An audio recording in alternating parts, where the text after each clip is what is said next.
श्री गुरु भक्ति योग।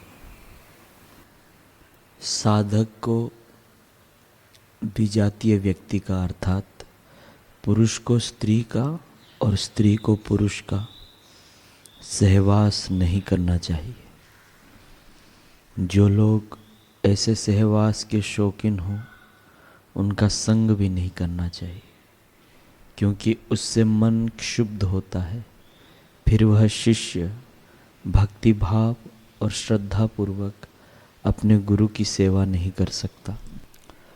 शिष्य अगर अपने आचार्य की आज्ञा का पालन नहीं करता है तो उसकी साधना व्यर्थ है। बुद्धिमान साधक को तमाम प्रकार के खराब संग से दूर रहना चाहिए। उसे संतों एवं गुरु का संग करना चाहिए। उनके संग से वैराग्य विकसित होता है। तमाम वासनाएं दूर होकर मन शुद्ध बनता है। जैसे अग्नि के पास बैठने से ठंड, भय, अंधकार दूर होते हैं, ऐसे ही जो शिष्य गुरु के पास रहता है उसके अज्ञान, मृत्यु का भय तथा सब अनिष्टों का नाश होता है। जो इस संसार सागर में इधर उधर डूबते उतारते रहते हैं उनके लिए बुद्धिमान गुरु का आश्रय श्रेष्ठ है। सूर्य के पास से केवल एक बाह्य दृष्टि ही प्राप्त होती है, किंतु गुरु के पास से ज्ञान प्राप्त करने के लिए कई प्रकार की उनको दृष्टियां प्राप्त होती हैं। गुरु इस पृथ्वी पर साक्षात ईश्वर है, सच्चे मित्र एवं विश्वास पात्र बंधु हैं। हे भगवान, हे भगवान, मैं आपके आश्रय में आया हूँ, मुझ पर दया करो, मुझे जन्म मृत्यु के सागर से उबारो। ऐसा कहकर शिष्य को अपने गुरु के चरण कमलों में दंडवत प्रणाम करना चाहिए। जो अपने गुरु के चरणों की पूजा निरपेक्ष भक्ति भाव पूर्वक करता है उसे गुरु कृपा सीधी प्राप्त होती है।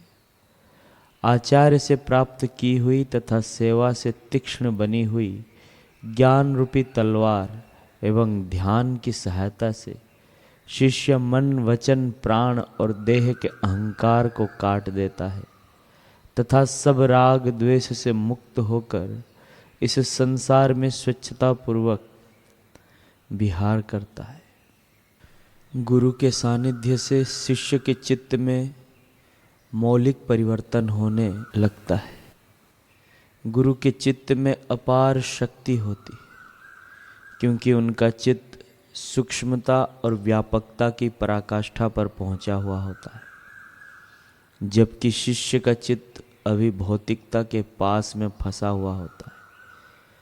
शिष्य भी अपने भीतर जिस ईश्वरत्व को नहीं देख सकता, उस ईश्वरत्व को गुरु की पारदर्शी दृष्टि देख लेती है।